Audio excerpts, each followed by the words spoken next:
Okay, கேமை start பண்ணிடலாமா? Game என்னன்னு பார்த்தீங்கன்னா 7 கிளாஸில் தண்ணி இருக்கும். அதில் முதல் கிளாஸில் வந்து ஸ்மால் பால் ஒன்று இருக்கும். அந்த ஸ்மால் பாலை ஃபஸ்ட்டு கிளாஸ்லேருந்து லாஸ்ட் கிளாஸ் வரைக்கும் கொண்டு வந்து கீழே தள்ளுறவங்க தான் வின்னர். ஓகேவா? ஃபஸ்ட் ரவுண்டில் அந்த கேம் ப்ளே பண்ண வரவங்க யாருன்னு பார்த்தீங்கன்னா காஜிமாவும் ஹரிஸ்மாவும் தான் ப்ளே பண்ண வரீங்க.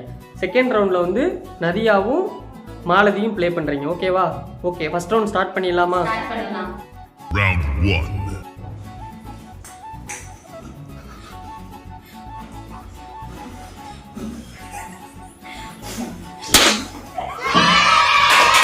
ஃபஸ்ட் ரவுண்டோட வின்னர் யாருன்னு பார்த்தீங்கன்னா ஹரிஸ்மா. ஓகே, ரவுண்ட் 1 முடிஞ்சு. ரவுண்ட் 2ல் ப்ளே பண்ண யார் வந்திருக்கீங்கன்னு பார்த்தீங்கன்னா நதியாவும் மாலதியும் வந்திருக்கீங்க. ஓகே, கேமை ஸ்டார்ட் பண்ணிடலாமா? ஓகே, ஸ்டார்ட் பண்ணிடுங்க. Round 2.